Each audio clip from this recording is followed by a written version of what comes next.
So nataka niwape a real experience ya mimi kwanzia nimekaa mbali na ndoto yangu, jinsi ninavyojisikia. For real, it's so bad kukaa nje ya ndoto yako, kukaa sehemu, kuishi maisha ambayo sio maisha unayoyataka wewe, kufanya mambo mengine ambayo sio unayoyataka wewe.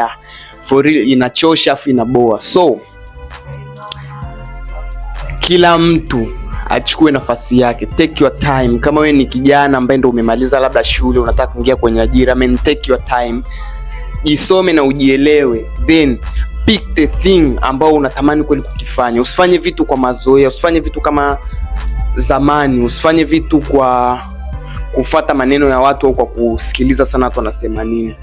Go after the things you want. Nenda kwenye vitu ambavyo vinakupa furaha, nenda kwenye vitu ambavyo unaviota, unaviwaza, unaviongea sana kwenye maisha yako. Kila ukikaa kuna kitu unatamani kweli kukifanya. Maybe huko ndo destiny yako iliko, maybe huko kwingine kote unahangaika, maybe unafanya vitu under the pressure ambayo haikusaidii kitu chochote, sicho unachokitaka kwenye maisha yako. So maybe una kitu chako ambacho umeshaandaliwa na either unashakijua, labda kwa sababu unakifeel sana kila siku, ama like unahisi kama unakiota, yani unahisi kama ukiwa kwenye hiyo engo wewe ndio umejipata. Go after your dreams.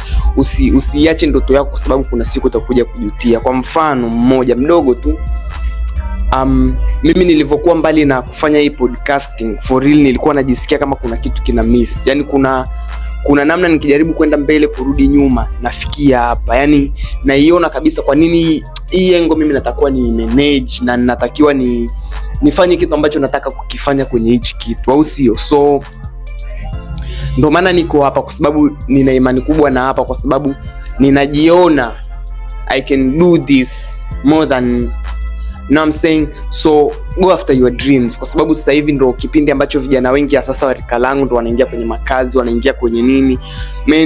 Take your time, study mchezo, study maisha yako, jua wewe mwenyewe unataka nini, and then you can move.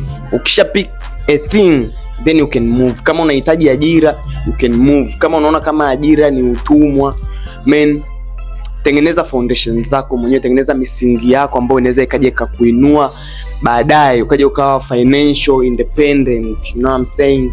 Usitegemee sana mishahara, usitegemee sana miongozo kutoka kwa watu. Kwa nini nao usitengeneze mwongozo wako? Yani kwa nini wewe usije ukawa top alafu watu wengine wakawa chini, wewe ndo wakakusikiliza wewe? So usiingie tu kwenye mifumo kama kuna option na kuna namna ya kuitoka hiyo mifumo, au sio? So that's it.